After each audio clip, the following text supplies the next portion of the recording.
What's up, guys and gals? It's your host with the most, Griever, as always, bringing you guys Ayakashi Triangle, final chapter. Not really, but pretty much. We're wrapping things up here. Chapter 142, entitled Resolution.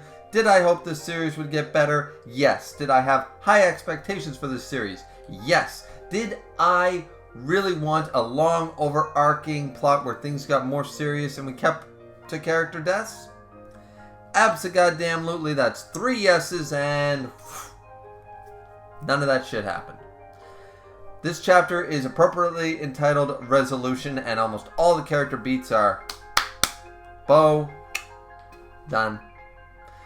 So, do I think the series is axed? No. Do I think the manga got tired of writing it? Probably. And realistically, there was potential here, and just nothing ever really utilized. We won't even discuss like any of that stuff. You had a cast you could have utilized. You had overarching villains you could have made into big, long, 30, 40 chapter arcs. You could have, which are just medium sized, but they would have worked. You could have done a lot. There was a lot of potential there. None of it truly utilized, in my opinion, to its fullest extent. And here, we're tying up a lot of, I guess, loose ends. The Gogyo-sen, the ultimate, basically, villain. I don't know how they'd have another villain. I mean, I'm sure they could, but the Gogyo-sen were destroyed with the power of lewdness and love by Kazumaki and Suzu.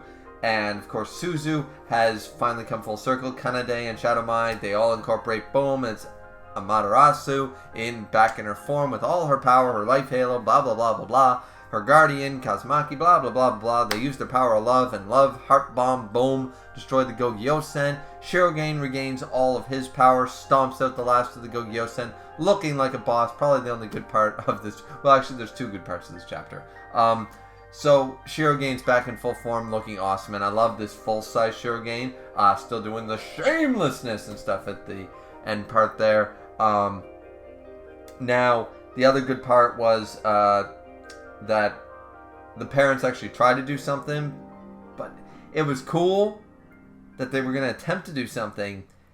The fact that we're just like, it's a bit of a cuck, it's a bit of a cop-out, sort of still sort of twisting that knife a little bit there, just gonna drive it in a little bit more, don't you? Don't you? Because we also get, well, I was unhappy with the character death of Garaku. He's a good character. And he was not given the send-off he deserved. He was not given the emotional outburst that was deserved. We needed some Super Saiyan 2 Gohan reaction from Shadow Mai when that shit went down. And we needed that to be done over 2 chapters with bigger time. More pages, more time to really understand the full effect of what's going on here. None of that was handled accordingly. And I was mad at the time. Go back and check. But what did I say? What did I say in that review? Well, I mean, I could probably go back. I might crop it out here and just say it right here. But if I can't find it in time because I'm already behind on this review, maybe. But I'll tell you right now what I said, regardless whether I find the clip or not. Was this all bad? Yes. But could they do it worse by bringing them back at the end of the fight? Don't do that. Stick to your guns. If you're going to kill off a character, stick to that. Kill off a damn character. Hell, even the grandfather of problematic plot device in the story, Dragon Ball, has done this. And you're all probably looking at me going, what do you mean? What do you mean? Dragon Ball brings back all the characters. Death has no meaning. Even, Frieza's back, Vegeta's come back a million times, Goku, everybody's back. Everybody that anybody cares about always comes back. Yeah? Android 16. Just blew your fucking minds, didn't it? just blew your minds there. So, once again, Fairy Tail had this problem. And Dragon Ball did have this problem, but even those 2 series did permanently kill off characters once in a blue moon. So the fact of the matter is, this is your literal only character death you have had on screen in the whole series. And clearly it's wrapping up because Shirogane's got his full power. The main villain, the Gogyo-sen, is destroyed. The curse is probably somewhat lifted. This means that Matsuri can be turned back into a boy. We did the whole boy Matsuri Jinyo thing. The Gogyo-sen were Jinyo the whole time, and their presence have been erased. The culmination, even Garaku came back, so happy ending there. And Garaku also said, there's the picture I always wanted to paint. The full Ayakashi medium, confirming that once again, even though they said it was temporary, lend me your power, the Ayakashi medium is now fully whole. We have literally wrapped up all the major plot points, along with anything that was going on with the parents. They have been wrapped up too. So my point still stands, is that even series that were far longer running, that still had their plot device problems and not sticking to character deaths too often, even they have a couple of key moments that's like, yeah, no, we really need that. And you could have used it. Here's the big thing, is that since, obviously they knew, because next chapter, boom, entitled Resolution, literally resolves almost every single plot point, other than Shadow Mind not liking humans thingy, which, once again, Garaku's death could have been the catalyst for all of this going down, and it would have been felt fine.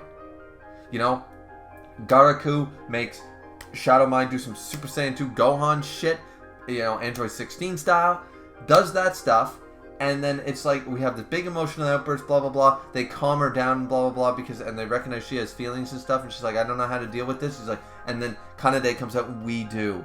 You were not meant to be apart from us. Like, let's combine our power. We can get, you know, we can get justice for him. We can blah, blah, blah. You could have made this all wrapped up in this neat little bow of, it's time we use the full power of Amaterasu to destroy the Gogyo-sen, and then we could get this backstory stuff. This could have been split over about 5-6 chapters. Could have gotten the backstory that, and then once Kanade can reveal the Gogyo-sen have never been ninja, have never been Exorcist ninja, they've always been Jinyo and blah, blah, blah. And then we could jump to the scene where Mama Kazumaki figures it out because the grandfather tells her something. We could have this whole thing where she's told about it and figures it out here at the last minute, sworn to secrecy, blah, blah, blah. There could be a reason as to why, but they somehow figure out that they're Jinyo or whatever, so when they go, so you could even have the scene here where it's, you know, the two parents, you know, Soga's dad and Matsuri's mom go to destroy the Gogyo-sen once and for all so their children don't have to. Once again, proactive parents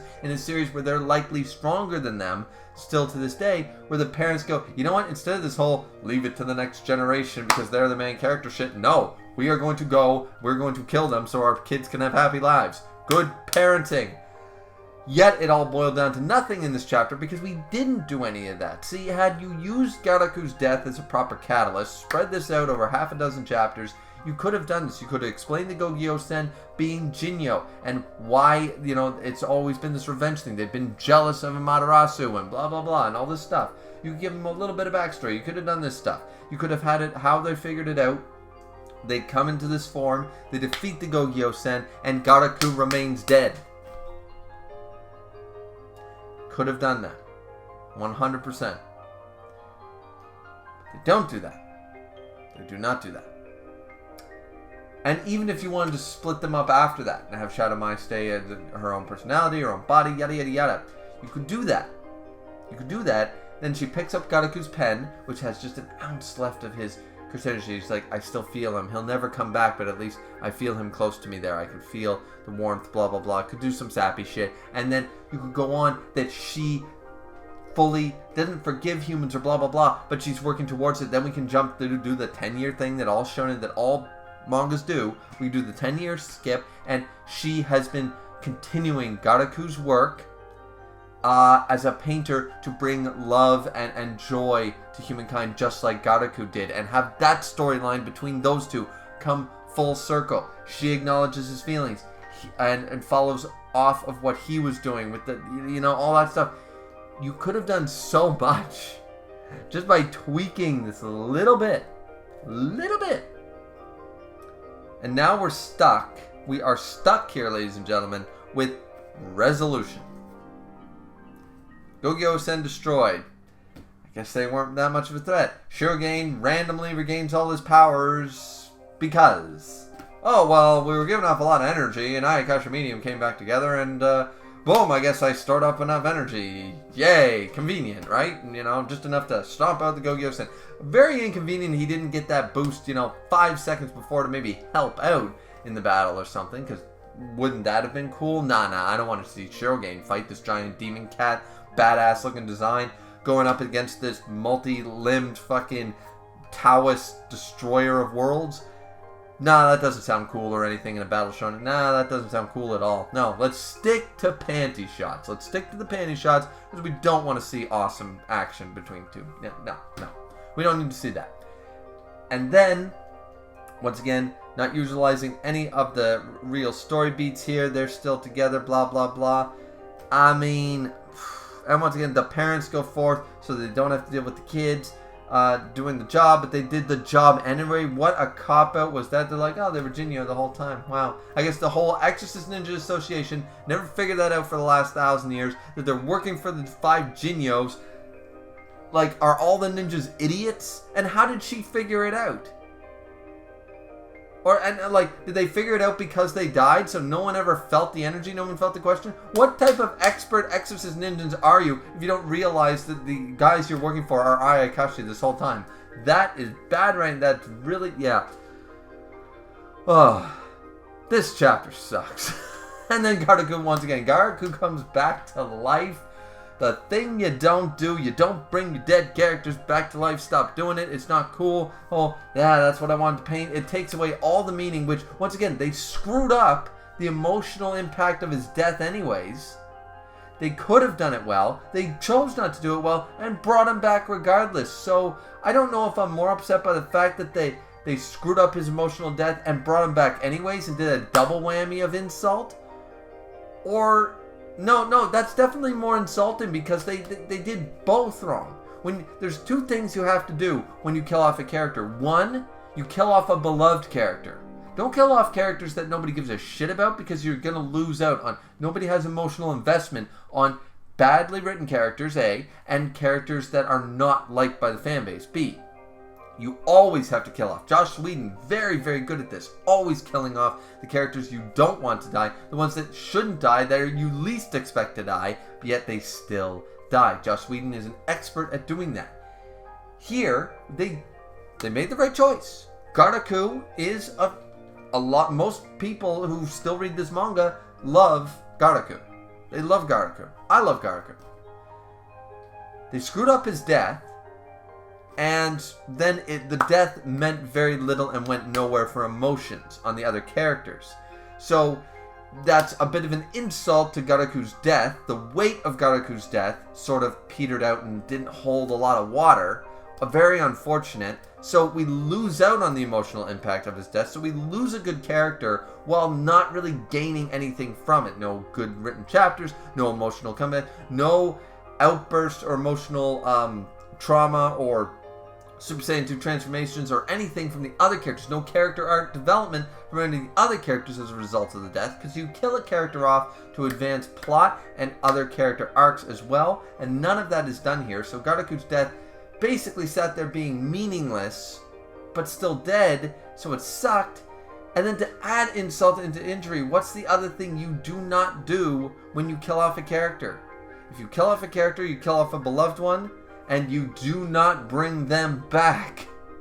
It's very difficult to do so. I'm not saying it never works. Sometimes it works fantastically. Sometimes it really can hold its weight in gold and stuff. And it can have a lot of emotional impact if done correctly. But those are few and far in between. For every one done right, there's at least 25 times where it feels like watching Fairy Tail. Or... let's just, beat up the main bad guy and then Dragon Ball wish everybody back to life. Every goddamn time. You know what I mean? So, and even Dragon Ball, once again, Dragon Ball knew what it was doing. So, yeah. So they screwed up Garaku. They screwed up that, and then he comes back. Okay, I'm done. I didn't like anything that went on here, so I had to give it. I mean, I was busy with other videos and other stuff anyways, but, yeah. No, clearly we're at the end here of this series, and we're tying it all up into a neat little bow. Be shocked if we get another 8 chapters out of this to hit an even 150. I really doubt that. I think it's going to sit here we're probably only going to get 2 more chapters and done. Will we even get 3 more chapters out of this? I haven't seen an announcement that it's ending, but, you know, maybe. I don't know. What do you guys think? Let me know down in the comment section down below. I've been reviewing this since it first came out, since chapter 1. It's done absolutely nothing for my channel because it's not really that good.